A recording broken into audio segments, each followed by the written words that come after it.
Hello, everyone. I'm at the Putnam Heights Cemetery in Putnam, Connecticut, at a grave of a Civil War veteran. Edmund Franklin died May 15, 1877, aged 47 years, 4 months, 5 days. A member of Company B, 18th Regiment, Connecticut Volunteers. Farewell, my wife and child so dear, I am not gone, but sleeping here. Edmund was born in 1830 in Killingly, Connecticut, to George Edwards and Abigail Avery, who were farmers and lived on Chestnut Hill Road in Killingly. In 1850, Edmund, who was incorrectly recorded as Edward, was listed as a spinner, meaning he probably worked at a cotton mill, probably at the newly built Elliotville Lower Mill, just a couple miles south of the farm. Edmund married Marcy Talbot in 1852.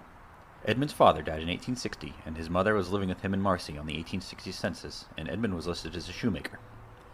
In 1862, Edmund volunteered to join the Connecticut 18th Regiment and fight in the Civil War. The 18th Regiment was stationed around Baltimore for almost a year before they saw their first battle in June of 1863, at the Second Battle of Winchester. The 7,000-man Union Army was facing certain defeat against a 12,000-strong Confederate force. After 2 days of battle, the 18th Regiment, along with the Maryland 5th Regiment, were ordered to charge against the Confederate forces to buy more time for the rest of the army to retreat. The men followed their orders, knowing it may well be their last, but they suffered remarkably few casualties after 3 separate charges, even managing to destroy the Confederate artillery on a nearby bridge. When defeat was finally imminent, General Milroy, who was in charge, left the field during the third charge, and the 18th was subsequently surrounded. Colonel Ely, now in charge, surrendered the remaining force to the Confederates.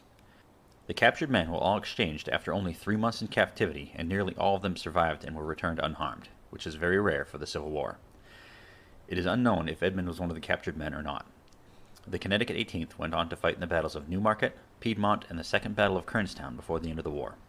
Edmund was mustered out in Hartford after the end of the war and returned home and worked as a carpenter, and eventually he and Marcy had a daughter in 1867.